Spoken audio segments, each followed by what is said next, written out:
and students of the International Institute of Information Technology, Bangalore, a very good evening to one and all, and welcome to our 14th Foundation Day celebrations. I believe it is no coincidence that today also happens to be the birthday of Sir M. Vishwesvaraya, a pioneering engineer, scholar and statesman. And in his honor, today is also celebrated as Engineers Day in India.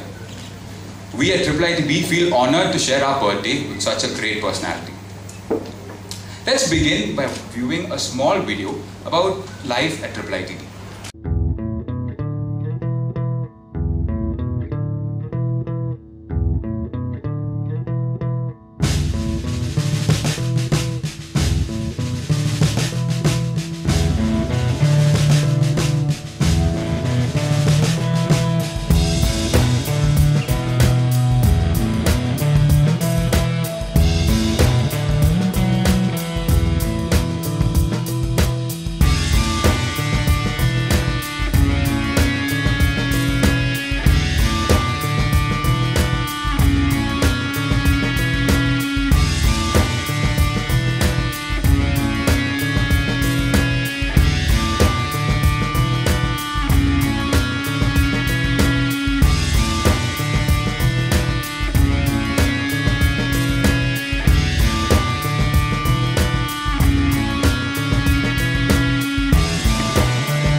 Let's begin this auspicious occasion by lighting the lamp and invoking God's blessings.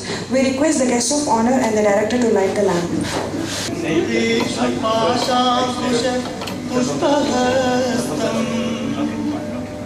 Jagadekamithram Lalita Suputram Matangavatram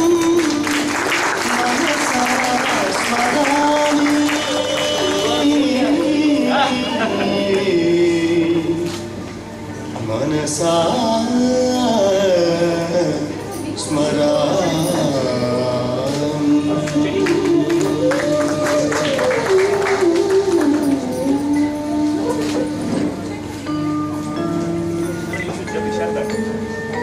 We request the guests to grace the dais.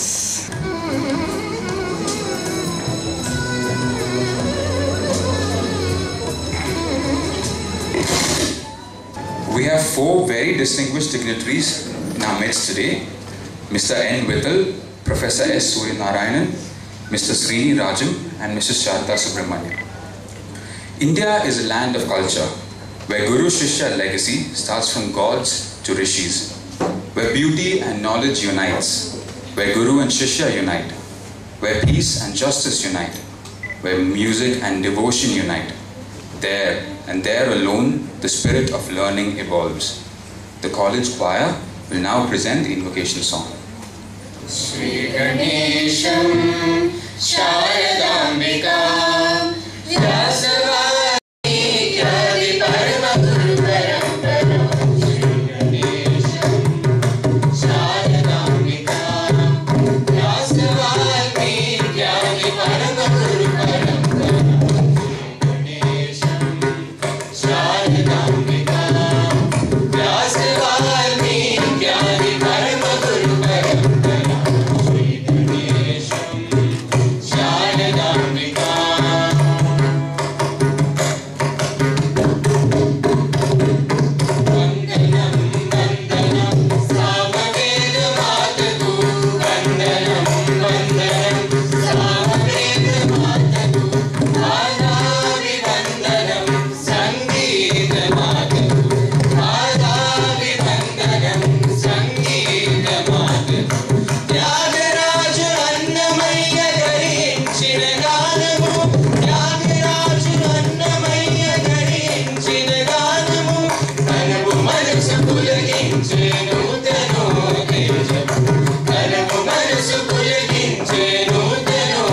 Good evening, everyone.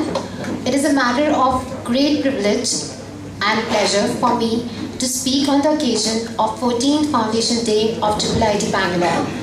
I am particularly happy that I have been given this wonderful opportunity to address such an august audience as this. IIIT-B was instituted on 15th September 1999 with its campus at ITPL. It was in August 2003 when the campus was relocated to Electronic City, which is India's largest electronic industrial park, designed and built in compliance with the highest global standards. Foundation Day. It is a day when we exchange pleasantries. We re-establish our valued associations. We share our excitement of success. And above all, a day when we prepare ourselves once again for the challenges to face, new opportunities to grab, and for times of hard work, dedication, and commitment. In IIIT-B, the quality of education imparted in us is of supreme order, which develops within us a passion of learning. IIIT-B gives us new opportunities and exposure to new possibilities in this rapidly changing world. We are lucky and take pride in spending the prime years of our lives here, learning and growing into a better individual and a better engineer. Thank you.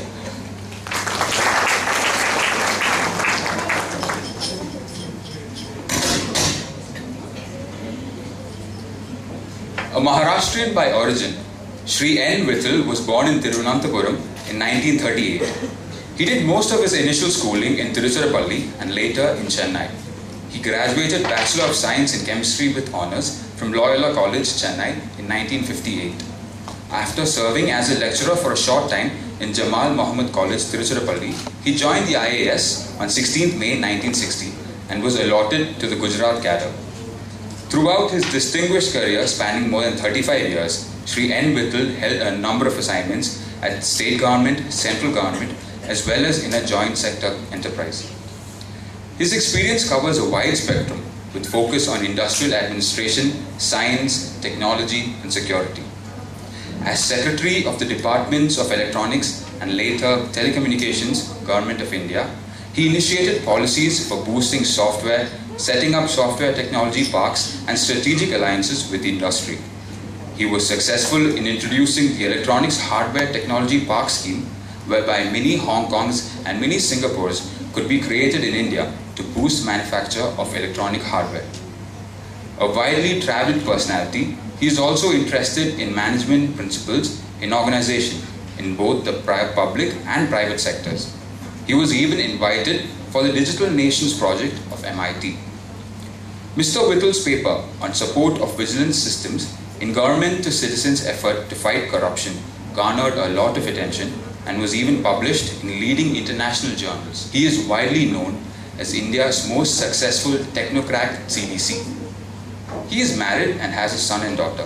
His interests include reading, writing, classical South Indian music, and long walks. It is our honor to have you in our presence, sir. Thank you.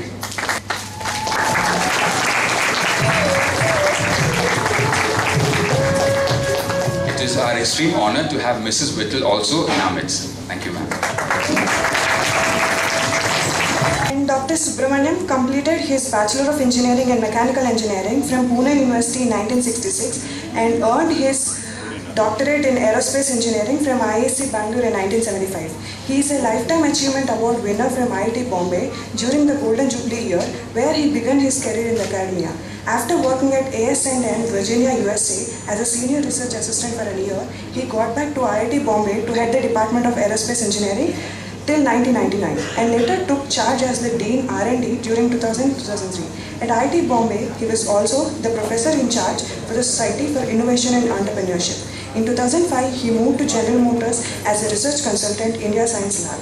Later, 2011, he joined CSIR CMMACS as technical consultant. He received various awards in the field of aerospace engineering, which include the Award of Excellence in Aerospace Education by Aeronautical Society of India in 2000 and the recipient of Award of Excellence in Teaching in Aerospace Engineering at IIT Bombay in 2001. In 2002, he was adjudged as an eminent aerospace engineer at Institution of Engineers at Hyderabad. He is also the founder member of Indian Society for Advancement of Materials and Process Engineering. We are glad to have your presence, sir. I now request Nisha Basia to give the bouquet to sir.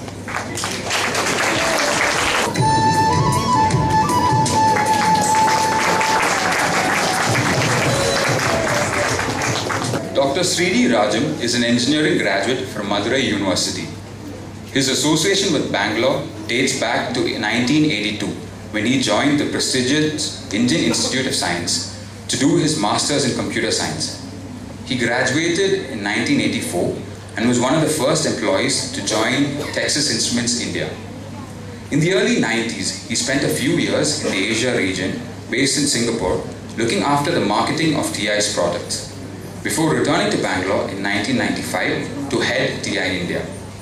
He led TI India to be a leading product development and R&D center. Texas Instruments was the first multinational company to arrive in Bangalore, and it was Mr. Srini Rajam who took it to great heights and success. Currently, he is the chairman and CEO at IIIT Systems. Since 2004, the company has been consistently rated as the world's most preferred DSP IP supplier in the annual surveys conducted by Forward Concepts Incorporated. For a company started in 2001, IIIT has been very successful ever since. It was the first company to license technology and create IP-driven business. In 2003, IIIT's wireless LAN access point prototype enabled the first ever wireless internet cafe in Bangalore, India's Silicon Valley. Later, IIIT was selected as one of the 20 companies to watch in 2004 by Business Today. IIIT also received the prestigious Red Herring Asia 100 Award in 2005. In 2004, Srini Rajam was recognized as one of the finalists of E&Y Entrepreneur of the Year 2004, awarded by Ernst & Young. At present, IIIT has offices all across the globe, which includes East Asia, Europe, and North America. Sir, thank you so much for being here in our midst. Srimati Sharda Subramanyam, an alumnus of Delhi Public School, is an Indian Audit and Account Service Officer from the batch of 1991. She has been working in the Raj Bhavan since May 2005 to 2010. She has worked with 3 governors, which include T.N. Chaturbedi, Rameshwar Thakur, and the current incumbent H.R. Bharadwaj. She is an advisory board member for the Ramaya Institute of Management Studies, Bangalore. She was also active in facilitating the usage of tablets to reduce paper consumption at the Rajya Sabha, which would help reduce their carbon footprint while saving money and increasing productivity. Ever since 2011, Sharda Subramanyam has been working as the Joint Secretary in the Rajya Sabha Secretariat. We are glad to have you here, ma'am.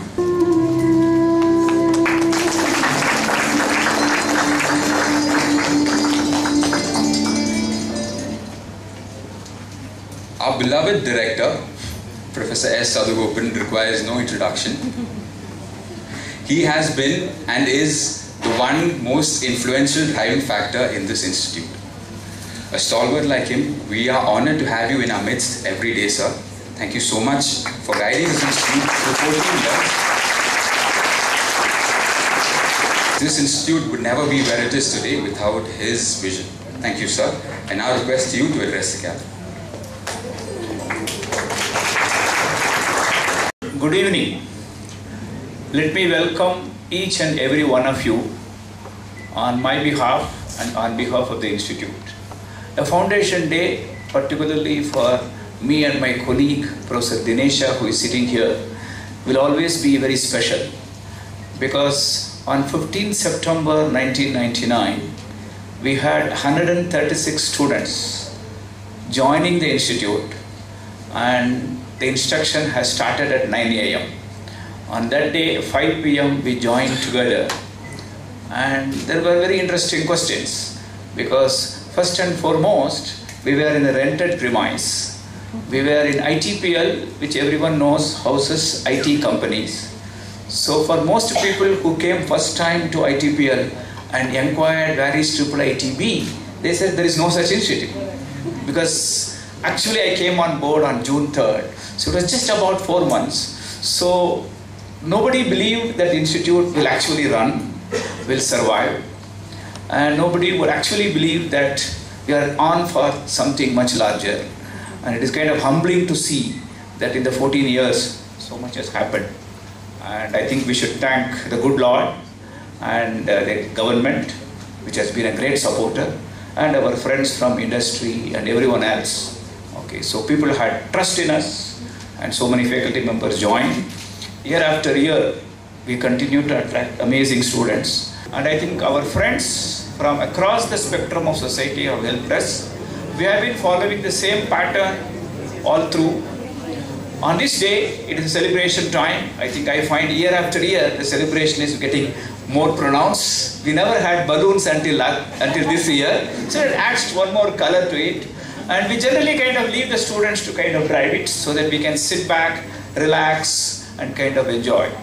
And every time we call about 5-6 people, and sometimes we get 4, sometimes 5, sometimes once we had all the 6 people. And one thing which we do unusually is we request these people several months ahead. That is one way by which we can get extremely busy people like Mr. Vittal also to kind of grace us today. And the order in which they get seated also happens to be the order in which we got the acceptances. And it is very special because we have 2 more guests, but one of them just had to cancel last. Mr. Akhtar had to be going to China. You all know that there is a big China-Karnataka interaction movement happening in the last 1 week. So he could not make it. And then I had a chance encounter with Sharda precisely on 23rd of August. I was kind of very, what I would say, hesitant. Hardly 3 weeks left. And such a busy person, and actually when I went there, it also had the unusual day. That was the day when food security bill was passed. And she still had 2 hours for us. Just amazing. And I asked her, and it is so gracious of you, Sharda, to agree, and you could make it. So, really grateful. While the students did the introduction, I thought that is something which possibly you don't find it on the web, so I have to kind of communicate. And one of the things which is not widely recognized is the Software Technology Parks of India, STPI, is the one organization that made what is known as Indian IT services business, which is $106 billion today. And STPI started in Bangalore. It did not start in Delhi, with due respect to Delhi Wali. I'm just making fun, okay. And it was Mr. Vittal who made that possible.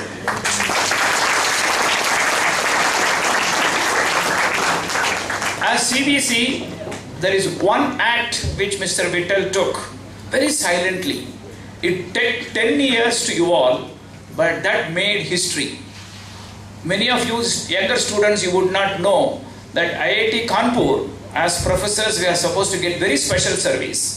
But still, it will take 3 days to get your passport, your passbook updated. Luckily, we didn't have too many entries. Possibly only 1 entry called salary. Even then, it took 3 days. That is how Indian banks were there. Mr. Vittal put a quiet requirement of 100% computerization by April 2000. January 1st, 2000. Yes. So he put an order that it must happen. And that is how you all do internet banking. It wouldn't have been possible. The 100% calculated, how can we do that? And you guys don't even go to the bank. We all used to go and stand in the bank. Okay, then, in fact, today, Indian banking computerization is something which the whole world talks about. And quietly he did that. And you see the end results. And he has been kind enough. We used to have a lecture series called Bangalore on IT. Our students always do some mischief. They actually turned it into Bang on IT. So Mr. Vittal was the 4th lecture series part of Bang on IT.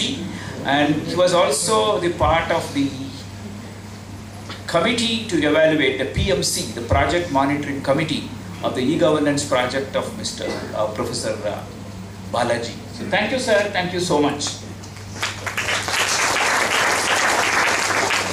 Mr. Suryanarayan is a very special person. And I still remember, Jaya, are you there? Okay. So when Dr. Jaya Nair joined, and she did mention about possibility of, please come here. Little fellow is also welcome. come. See, today celebration time today. So more fun, more kids, more fun. Come. So when, no, you can be here. So, okay. When Jaya asked me, can we get some funding for supercomputing? I told her that, look, don't worry about funding for supercomputers. We will get access to much larger supercomputing power without you actually having to invest. Let us kind of get that better route. And thanks to people like Surya and Seshu, the two people who are kind of changing CMAX, they even have managed to change the name. It is now called Fourth Paradigm Institute. And I don't know, many of you know that CSIR is one of the largest laboratories in the country, 45 laboratories. And for the entire CSIR laboratories, the computing comes out of CMAX. And they have the country's fastest computing, 300 teraflops. Okay, so you all know megaflops, then gigaflops, teraflops. Okay, and he does the country proud. Thank you so much for coming.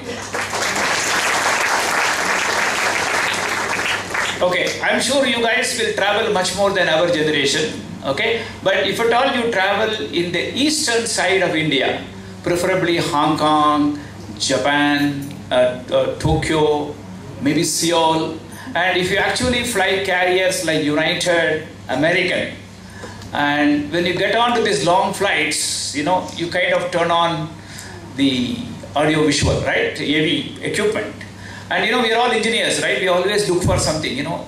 Even when I take an iPhone, the first thing I do is go to acknowledgements, find out how many Unix fellows have been given acknowledgements, etc. So at the beginning of the film, don't worry about the film, there's not much interesting in the movie.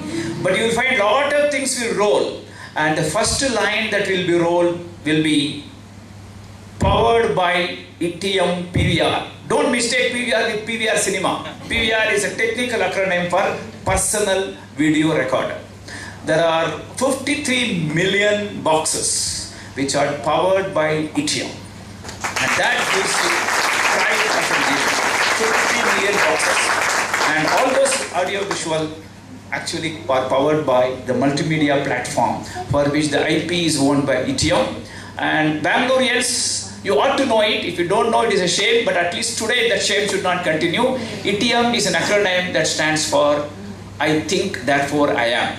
Go and Google who made the first statement, but here is the man who made that statement into an outstanding company.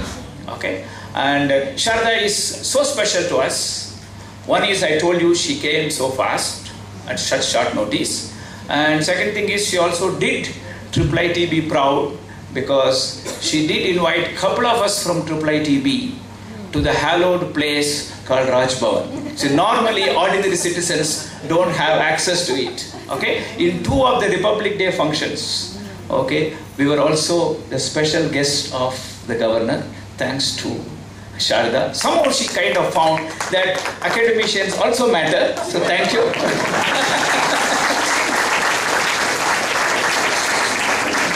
And it is kind of good, so let me not take any more of the time. I think it should be time for the speakers to speak, and over to the company. Thank you. Thank you, Professor. Every time Professor Salagopan gets to address a gathering, the gathering is always left with so many more facts and tidbits. So there's a running joke among the students as he's a walking, talking Wikipedia. So once again, thank you, sir. I request Pavitra to hand over a small bouquet as a token of gratitude from all of us students. Thank you, sir, once again.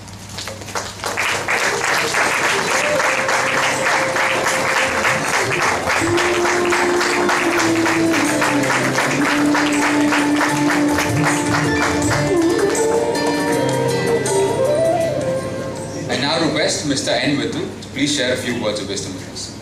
Professor Salagopan,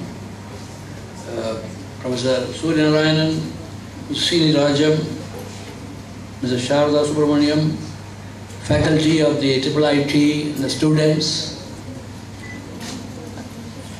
I congratulate all of you for joining today's celebrations as we observe the 14th Foundation Day. In fact, a special congratulations should go to Professor Sadagopan because he has walked us quickly through the type of struggles they had in building up this, through these 14 years, this excellent institution. Before coming here, I was telling him, if we take any observations, inspiration from Ramayana, Rama spent 14 years in Vanavas and thereafter came for his Pattabhishekam, and then Ramarajya started. I think for IIIT also, the Vanavasam period is over. And if you want any confirmation, I was carefully listening to a Tyagaraja Kriti which was sung in the beginning, and Sharda was invoked, and Sadagopan has just said how quickly Sharda came. No wonder that this institution is blessed by the goddess of learning also, and so they will continue to prosper. Therefore, I congratulate all of you for your past achievement and congratulate all of you for the future, bright future that is going to come. So, and after all, this is an occasion where number 3 is very prominent. After all, it is IIIT.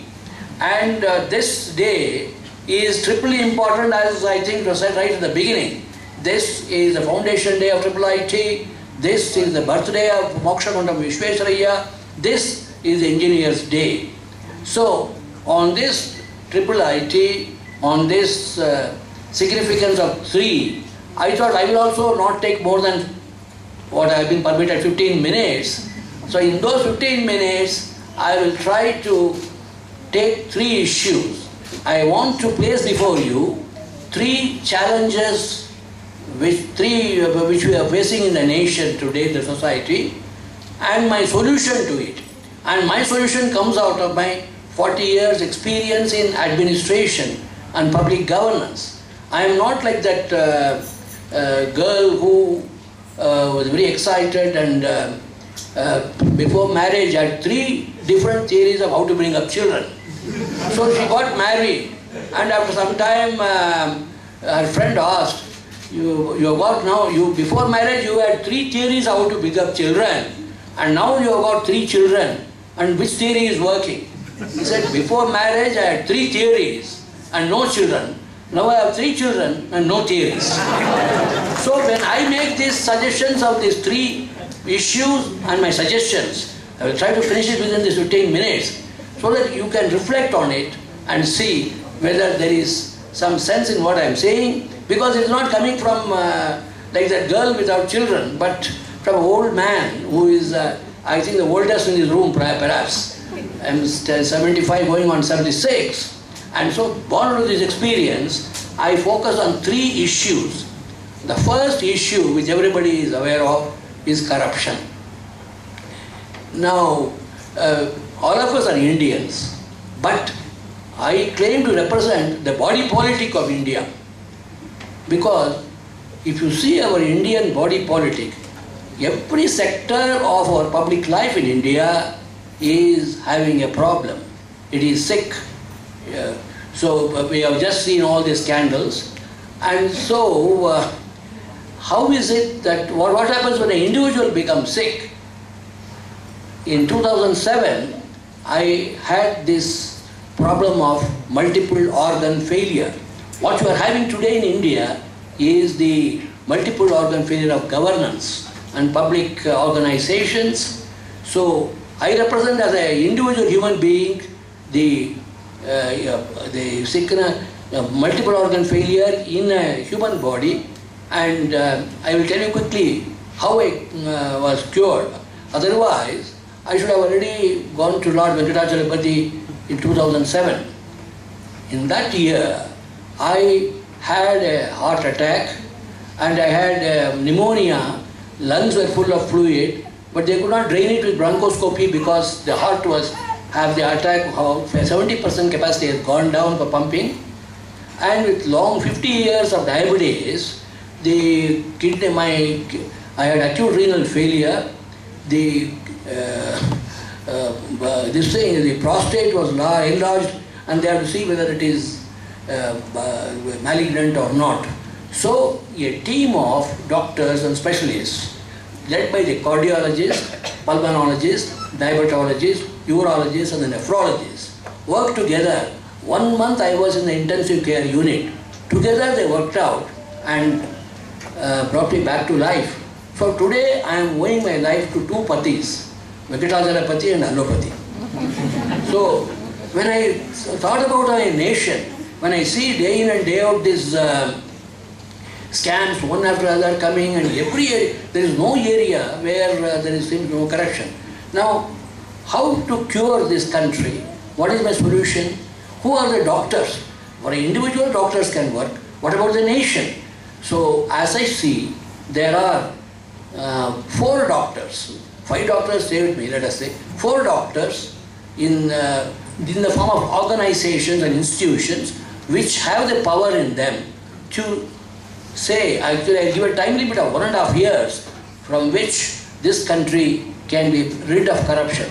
Not totally, but at least greatly free of corruption, and will be one of the best governed countries in the nation can come. Who are these 4 or 5 doctors? 3 institutions. 3 are provided in the constitution itself. First is the judiciary, second is the election commission, third is the control auditor general of India, and the 4th is a statutory body, the post I held last after retirement, Central Vigilance Commission. But doctors also need some paramedical staff when the operation is done, the anesthetists and the other nurses and so on. So who are these paramedical staff? The media, because no democracy can be effective without a free media, and the other is civil society organizations. So these together can make this country clean, and basic steps I would suggest are this, and I have no time to go into full details. Firstly, why is this country so badly governed? Because in the constitution there are 3 pillars of governance. The legislature makes the law, after all, this government of the people, by the people, for the people.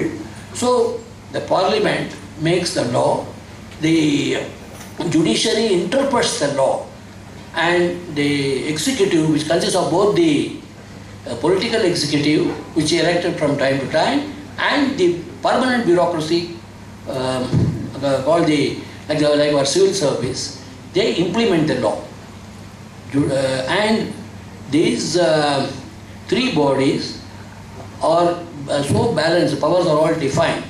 And so in this case, recently this has been in the news, the first step that can be taken is, can the lawmakers, if parliament is the law-making body, can the law breakers and criminals and rapists and other fellows unfit be the lawmakers of this country?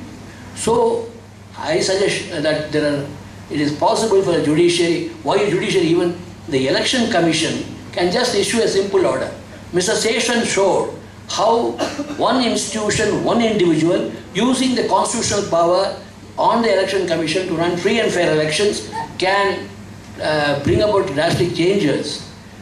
If I was the Chief Election Commissioner, I will issue a simple order saying that the Supreme Court, in the case of one of my successors, P.J. Thomas, who was accused number 8 in a case of corruption involving import of palm oil in Kerala in 1992, and Karunakaran was accused number 1 and Thomas was accused number 8. The case was pending in the Supreme Court.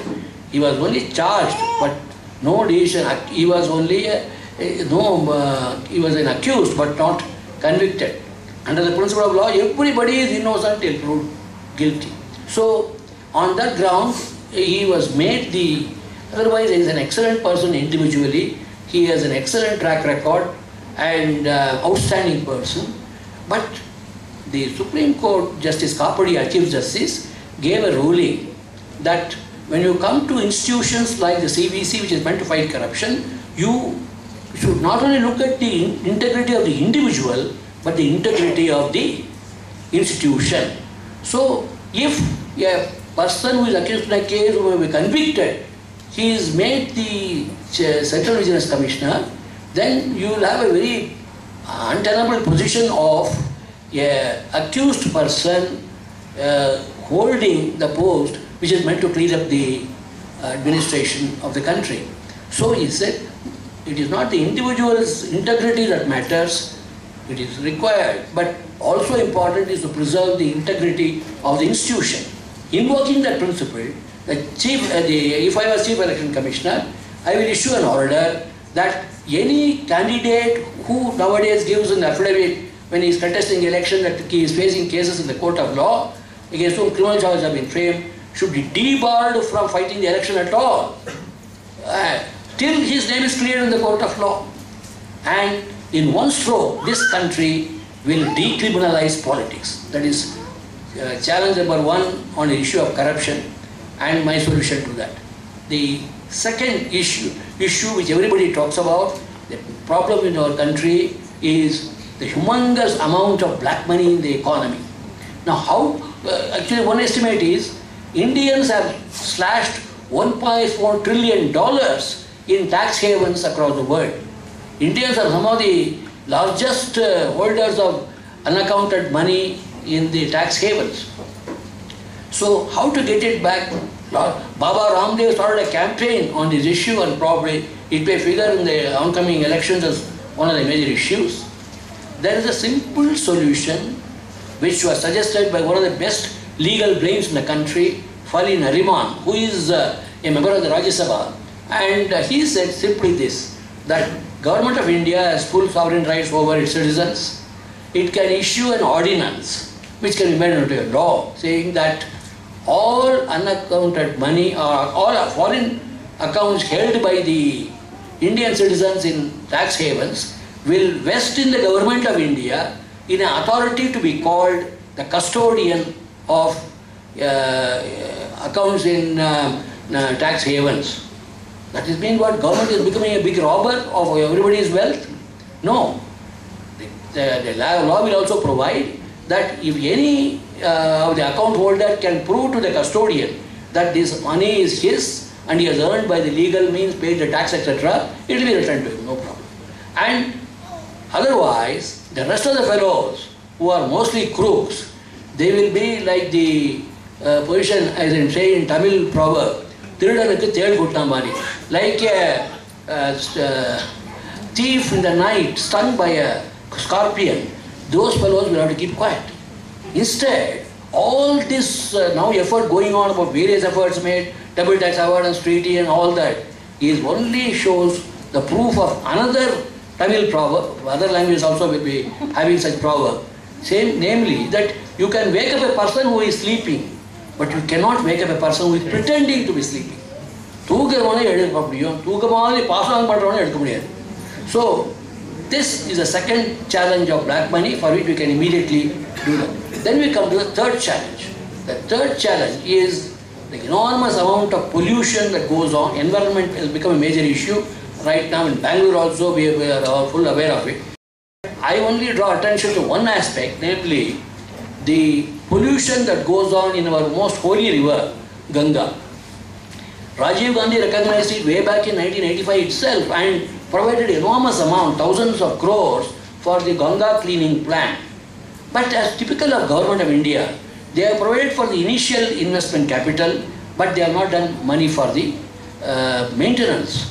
Because in the Indian system, investment becomes part of the plan expenditure, but maintenance etc. goes into the non-plan expenditure. As a result, today, Ganga is as much polluted.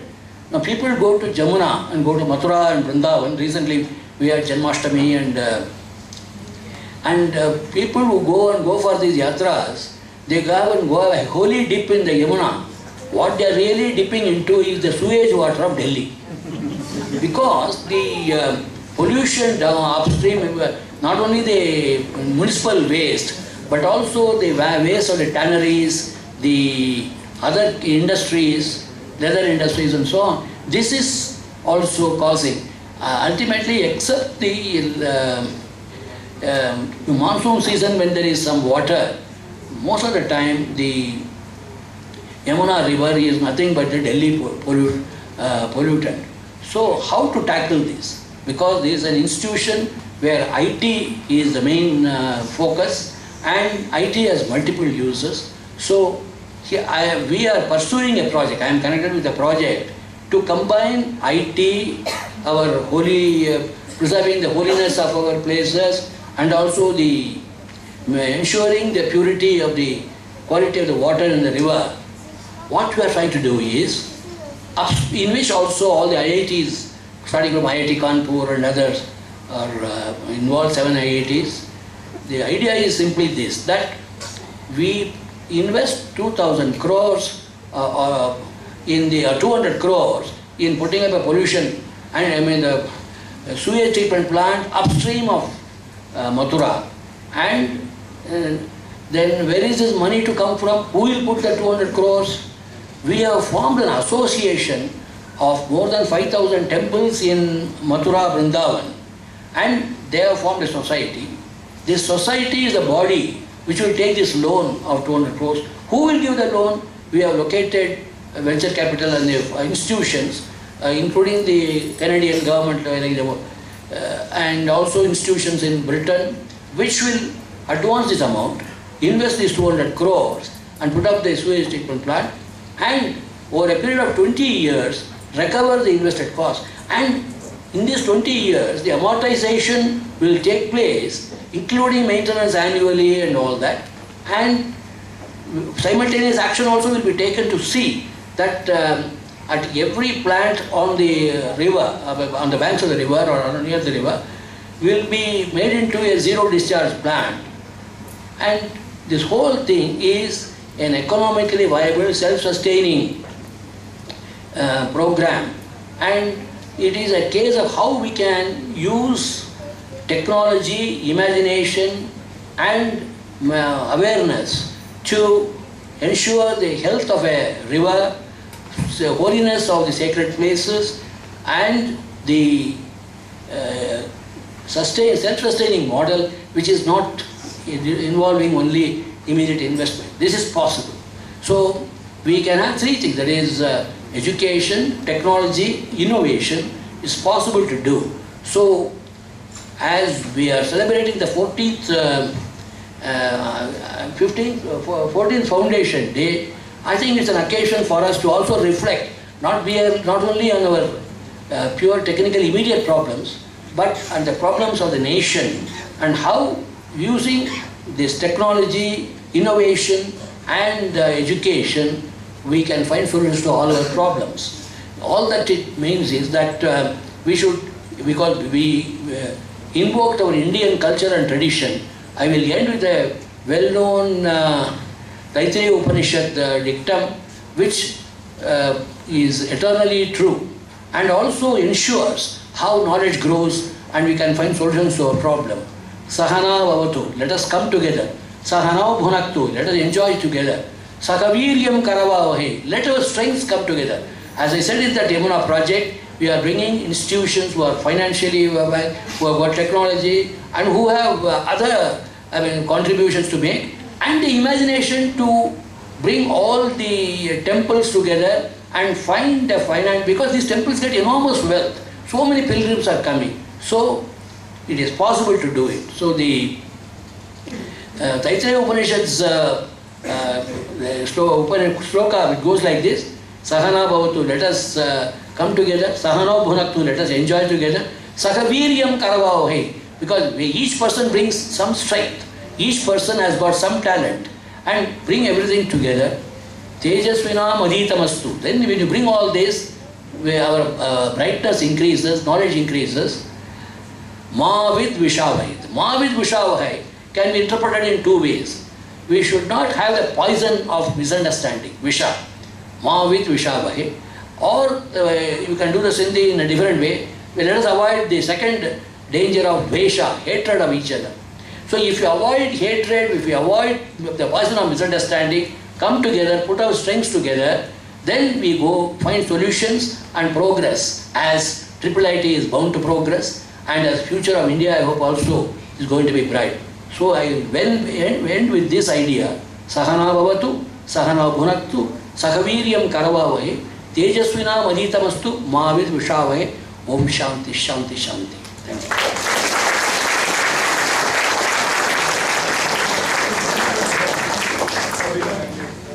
Thank you, Mr. Vittal. I now request Mr. S. Suryanarayanan to address the gathering. My target is 10 minutes, maybe I'll exceed 12 minutes. Good evening. Thank you, Professor Sadagopan, for giving me this opportunity to talk to a captive audience of bright young minds. Salutations to all the distinguished personalities on the dais and in the audience, and greetings to all of you, ladies and gentlemen. First of all, I wish the International Institute of Information Technology, Bangalore, a very happy 14th birthday, and felicitations to all the members of the IIIT-B family on this occasion. Actually, I am originally from the Indian Institute of Technology, Bombay, the IIIT-B. You can call it as a double IT. The first I in the IIIT is Indian, because the founders of that institute, the Indian Institute of Technology, were all staunch nationalists and they wanted to think India. That was about 50 years ago. And then the second I in the IIT-B is institute. Institution stands for organized, disciplined, collective effort. That's what all institutions are for. The founders of the IIIT enlarged their vision to a global one. That's why the Indian in the IIIT became international. Of course, the institute is the same. In fact, all civilized societies, to be progressive, need to have organized, disciplined effort. But what fascinates me most is the third eye of the IIIT-B. Like the third eye of Shiva, the third eye stands for jnana. And when it is opened, it burns away all desires.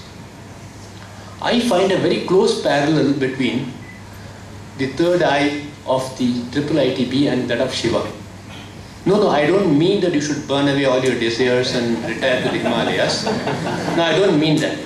What I'm saying is, burn away all your petty desires, small desires, make them big, have big desires, have big dreams, have dreams of becoming industry leaders, of entrepreneurs, of organizers, creators of very successful large organizations in the public and the private sector. Think of becoming thought leaders, policy makers at the national and international level.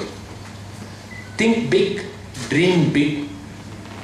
That's what the third eye of IIT-B stands for. In fact, information technology in the knowledge millennium stands for jnana.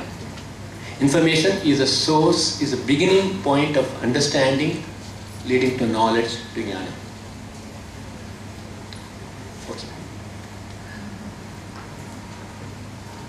Okay, after having done that, if you have dreamt big, accomplished all your successes, all that you have done, then if you want to retire to the Himalayas, fine. But make sure that you don't need a visa to go to the Himalayas. Himalayas should remain a substantial part of India. Well, in a more serious note,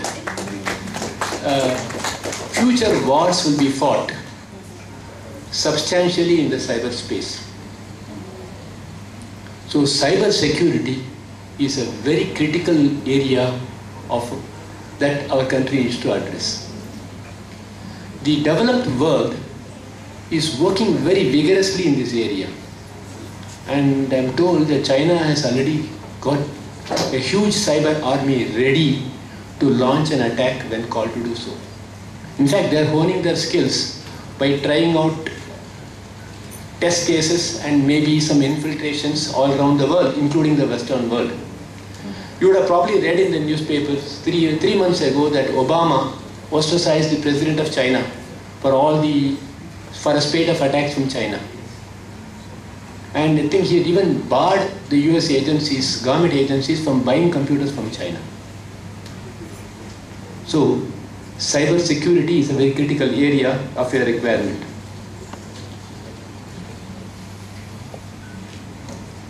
And this is an area in which IIIT can make a very significant impact. I know that some of your faculty are working on cyber security, many of them are working, but then we need more and more people to work on it because of the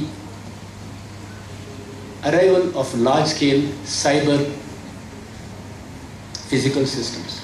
What is a cyber physical system? In fact, advances in sensors, digital electronics, controls, and intelligence have made physical systems embedded with a lot of intelligence. And when these physical systems are linked together in the network together to function as a large cyber physical system, they can be far more optimal.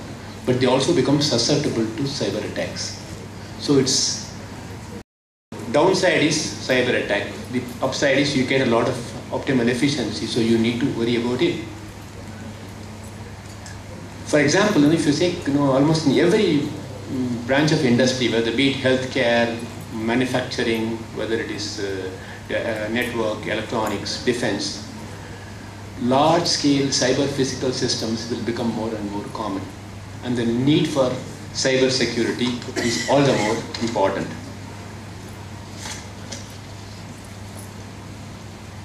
A critical requirement for cyber security is the availability of large computing power, supercomputing power.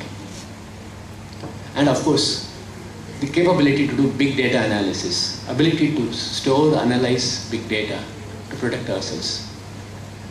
And if you see in the area of supercomputing, India was in the top few countries 10 years ago, maybe a little more. But now we are nowhere. Professor Shadagopan was saying that the fastest computer available in India is the CSAR computer, 300 teraflops. Megaflops, gigaflops, teraflops, then we go to petaflops, 10 to the power 15. In October 2010, the Tianhe-1, that is called the Milky Way 1, the Chinese had 2.5 to 3 petaflops, October 2010. That was the fastest computer then. 6 months later, in June 2011, the Japanese came with the Fujitsu K computer, 10.5 petaflops. And a year later, in June 2012, the IBM came with Sequoia. I think it achieved something like 16.7 petaflops. And another 6 months later, the Cray Titan reached 18 petaflops in November 2012 or so. And now June 2013, the Chinese have doubled their capability, 33.86 petaflops in Tianhe-2. Of course, they have the Tianhe-1, they use their own processors, but Tianhe-2 is all bought-out processors. But 33.86 is just not collection of processors. You have to design the configuration and accomplish. It's a big task. And in comparison to 33.86 petaflops, 300 teraflops is 0.3 petaflops. Our capability is less than 1/100th of the Chinese computing capability. But it's not enough just to have a computer. Hardware alone will not solve the problem. Assume that we have all the money, we just go and buy 10 petaflop machines. In fact, Planning Commission has allocated 5,000 crores for buying supercomputers for India, maybe DRDO, BARC, academic institutions, various organizations will get that money. But 5,000 crores will have maybe 5 petaflop machines, 10 petaflop machines. But that will not give us the capability to do what we need to do. We need to have a large scientific workforce, well trained in this area to write parallel programs, develop algorithms, solve various problems, model and simulate physical systems. And the development of a scientific workforce is a much slower process. It takes a lot more time. You can buy out the hardware, installation maybe 6 months, 1 year. But getting people is a very, very difficult, getting well-trained people to address is a very, very difficult task. Professor Sadagopan tells me that there are 7 IIITs in India. I thought we need 70. 7 is nowhere. We need 70 IIITs. They have increased the number of IITs, IIITs, but that's not enough. We need large number of IIITs. We need large number of people like you motivated to work in this area. It is an extremely critical requirement. And so, I just talked about cyber security and the supercomputing requirement. As an example, see, I've been an aerospace engineer all my life. All my life I worked for the defense establishments, defense R&D, for the missile programs of DRDL and for the light combat aircraft program. So my mind still thinks of defense, but I think we need to think of defense, knowing what's happening the world over. If we have to remain free, independent Indians to pursue. So I implore all of you to dream big, think big, and accomplish your big dreams. Jai Hind. Thank you, Mr. Suryanarayanan. I now call upon Mr. Rajam. Good evening, Professor Sadagopan and the entire team of IIIT-B. Thank you for inviting me to your 14th Foundation Day. It's a privilege to join the distinguished guests on this momentous day. We are aware of the technical creativity of the students here. Today we got to see also the cultural creativity. Well done. I want to share a few thoughts on the major opportunity that is ahead of this team of youngsters, the major challenge that comes along with it, and a major advantage you enjoy over the previous generation, which you can put to use to realize that opportunity. The opportunity that I want to highlight is that today we are in the internet age, and you have the scope to pursue a dream that is of world scale. You have the scope to create a global benchmark that was more difficult in our times. By which I mean, the best in the world is known, how they got there is known, so you can straight away set your sights at the highest level of benchmark, which is very, very important to finally achieve what you want to do. If you think about it for a moment, if you are in the microarchitectures, you could be coming up with a processor that is the world's benchmark in terms of energy efficiency.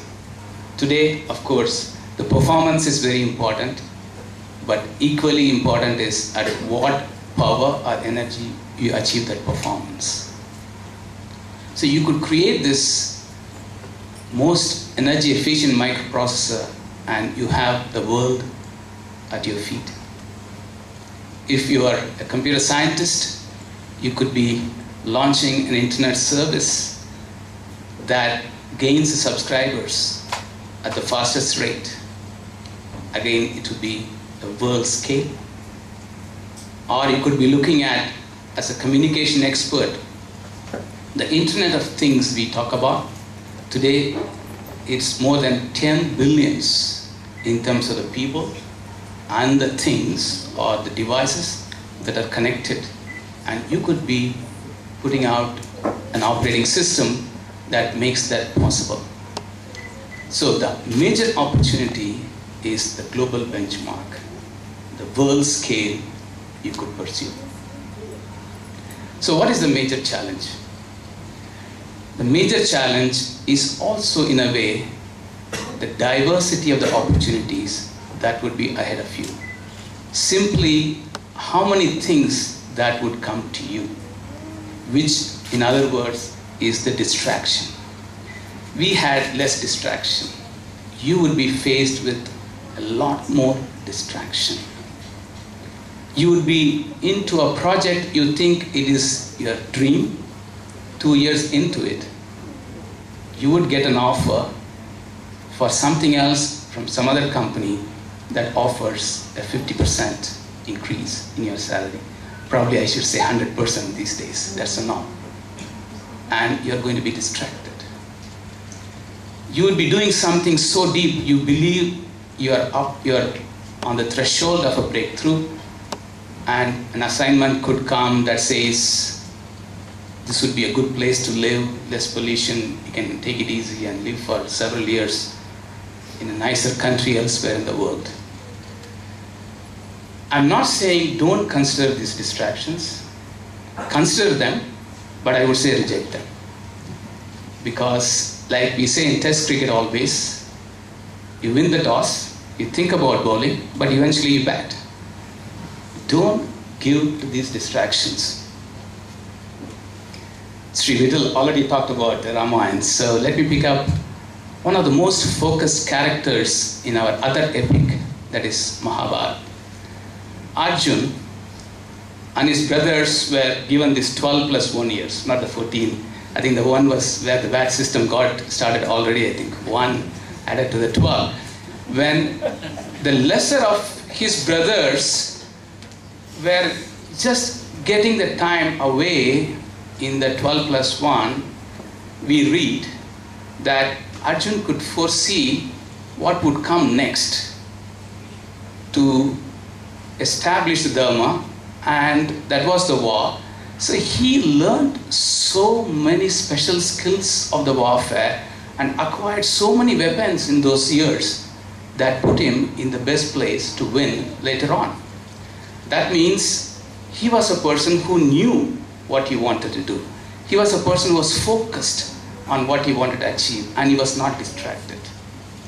So if you have the global benchmark in your mind, in your sight, and you are focused, you could solve that issue. But I don't want to say it lightly how tough that issue would be. I can bet that everyone graduating from IIIT-B, every 2 years or so, if not earlier, would be distracted with opportunities that could sidetrack, which could look good for a short time, but not in terms of what you could eventually achieve. And what you could eventually achieve should be something, as we associate with the global leaders of the world. We think of Ramanujan, we think of the mathematics, we think of Tendulkar, we think of his ability to bat. There is one association with every great achiever in the world, and you don't want to miss that. So what is the advantage with which you can solve this, or you can address this? In my view, that's a time advantage. The reason I'm saying time advantage is that everything is compressed these days. Let's look at 3 great companies that have got formed in front of our own eyes. All are great, so no comparisons between them. Microsoft, it took them 25 years to acquire 200 million customers. Google, it took 10 years to acquire 500 million customers. Facebook, it acquired 1 billion customers in just 5 years. So what you see is not only halving of the time, but also probably doubling of the accomplishment. That is your advantage in pursuing this global benchmark. You have the time advantage, which means what we could think of achieving in, let's say, a 40-year career, you could think of doing it in 10 years.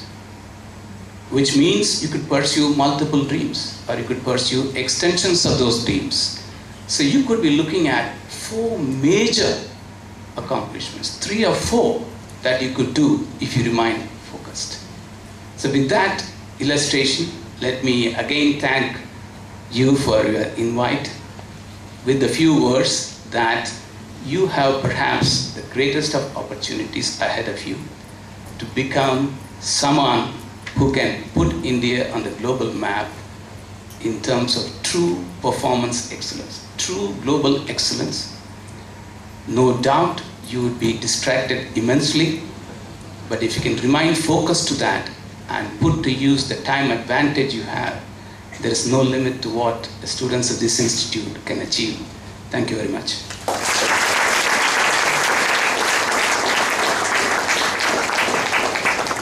Thank you, Mr. Rajam, for those words of guidance. I now call upon Mrs. Subramanyam to address the gathering. Mr. N. Vittal, Mrs. Vittal, Professor Sadagopan, Mrs. Sadagopan, Mr. Surya Narayanan, Mr. Srini Rajam, faculty, staff, students of the IIIT-B. First of all, happy birthday to all of you. Happy birthday to IIIT-B. 14 years, and you have now completed one cycle of your initial establishment. The Vanavasam period is over, and probably now you are poised for greater glory and greater heights. So wish you all the very best. I was very happy you started with a mention of Mr. Vishweshwaraya, because just this morning, coincidentally, I was sitting with an old uncle of mine, and he was talking about, he was in the railways. So he was talking about how at 103, Vishweshwaraya was called to Bihar to set up a railway bridge in Mokama. He was 103 years old, and he sat with his secretary the whole day dictating some plans for the bridge. And I think by the end of the evening, he got a bit angry with her, and he was a little miffed because she hadn't taken the plan accurately. So he kind of showed his temper. And for about half an hour, of course, the lady had to go back and correct it and bring it back. And I think in that period, Vishweshwaraya realized that he had probably been a little unfair to his assistant. So he called her back and he apologized profusely. And then he also said, come and get a cup of coffee for me and let's both sit and have it together. And I'm told that that very same evening, as he had that sip of coffee and finished it, he passed away. So it's a great story because, I mean, it just coincidentally happened that I heard it this morning. But it also shows the greatness of great men and how they can come down to, appreciate the value of every small individual in any team. Today, I may be speaking a little early, but I have to mention that I see some signs of that kind of leadership in Professor Sadagopan. He is a dreamer, and his dreams have today seen this reality in front of us. So if he hadn't begun with the dream, and he very simply and with his beautiful sense of humor and simple charm kind of traced the whole effort of setting up this institute in a very light way. But I'm sure there was huge effort, huge heartbreak, and lots of toil which set this huge institute in place. And that is where we have to appreciate people like Professor Sadagopan. These are the kind of teachers which I think India is lacking. And as someone who has young children keen on education in the technical field, my son is already in the technology field, I would ideally like them to have these kind of professors, because these are not just teaching you the ABCD of technology, they're teaching you the ABCD of life. And that is where you youngsters have to really learn. So you're all in a highly privileged institute, learning and meeting with people like this. Meeting someone like Mr. Vittal, he is a legend for all civil servants like us. And many of us want to emulate him and have a career like his, without having to ever bend. If you can get a successful career, it's a rare achievement. And I think Mr. Vittal really exemplifies that. So it's been a great honor, Professor, that even though you gave me very short notice, when you said you had Mr. Vittal on the board and it was Bangalore, my lovely, most favorite city in the world, I said, I'm not a Delhiite, let me first clarify. Government has made me go to Delhi. So I think I just jumped at the opportunity, and I'm so glad I came because I get to share an honor with such wonderful accomplishment out here. And I'm probably the real odd one out here. I am the last speaker after 4 wonderful Gyanis have imparted a lot of their technology and Gyan and their visions for the future to all of you. And I also see that I stand between you and the cake cutting. So I'm sure most of you are very keen now to be done with my speech and move to cake cutting. I'm not a technologist, but of course I think nobody in today's day and age can stay immune to technology. All of us see technology in every aspect of our lives. And in government, we all get small opportunities where we use technology to increase accountability, increase transparency in government, and that is where I believe my role as a bureaucrat in this particular day and age, even with multiple organ failure and everything else, I think that is where my role stands. As a generalist, I just wanted to make one or two points which I think is more of a sharing of what I feel. I'm going to be totally informal here. Two things which I feel technology needs to do in India. Number one, we Indians, he was speaking, Srini, about being in the age of fast track movement, everything is instant. We don't know, test cricket is all passé. We're all into the 2020 era now. But I think we also have very little patience for failure. And that is where probably India is losing out in technology. We are not allowing our children to fail. We are just forcing them to compete, JEE, AI, EEE and whatnot, your board exams. You know, that it's a rush. So I don't know if we're really getting the best minds to do the best courses, because we have to ensure that we allow children to understand technology and to love it. You have to have a passion for anything that you pursue, and for that you need time to nurture it. I'm not too sure our present education system, with a huge amount of pressures and kind of pulls and thrusts that we put on our young minds today, I'm not very sure we're actually giving them the time to learn technology with that passion and with that love, and to research and to keep trying to making out all the various permutations and combinations, trials and misses, and then come to some new cutting edge technology.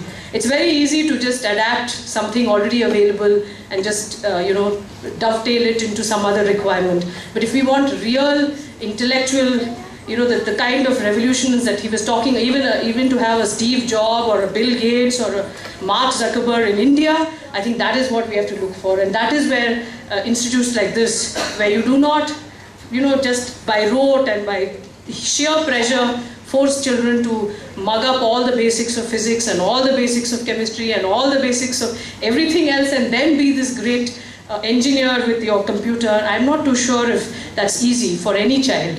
And we have to be very, very focused there, and we have to give them time. Time to fail, time to help them fall and get up. We heard the story of Arjuna, where he spent 12 years preparing himself for the war. A warrior of Arjuna's caliber, who had a guru like Drona, even he needed 12 years to prepare. He had to obviously fail several times of self-doubt, several inner battles that he had to fight before he could emerge victorious. That time we should give our children. That's my one earnest wish and request to all technologists. And the second thing is, make technology simple.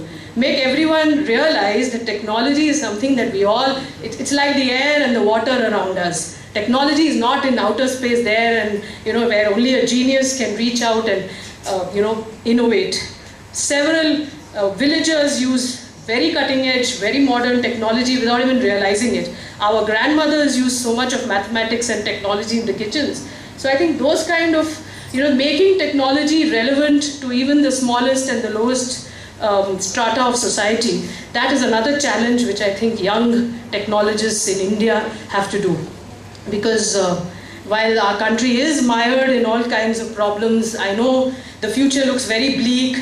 Government looks like it's going to collapse any moment. You think there are thieves and thugs everywhere. And yes, most of us, especially those who work very closely with the political bosses, we do feel extremely depressed at the kind of state of nation that we're living in.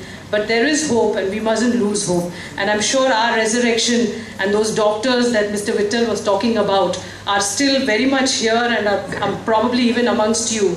And it's also every individual's duty to be the change that he or she wants to see. So let us all try, let us all not give up on our country. We are, after all, the nation that gave this world mathematics. We are the nation of the Vedic Vedas and knowledge. I mean, I think Saraswati and knowledge and ancient knowledge came from us. So let us not lose hope, and let us all work together to tide over these problems. I wish all of you all the very best, and keep up this wonderful spirit of mixing technology and culture and balloons and color, because I think technology should always be fun and technology should be loved and not feared. Thank you very much.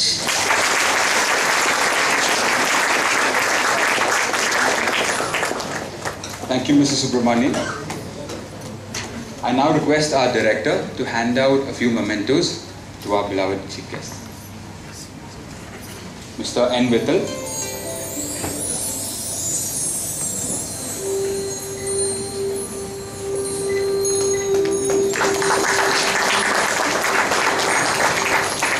Mr. S. Narayanan.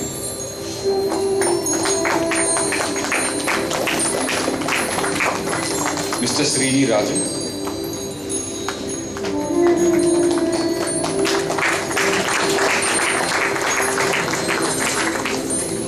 And Mrs. Subramanyam.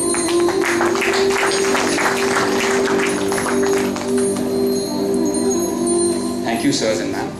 Probably the most integral part of every birthday celebration is the cake cutting. I now request our beloved director and our respected chief guest, please. I understand there is actually a birthday boy around us. Sarabjit, where are you? Sarabjit,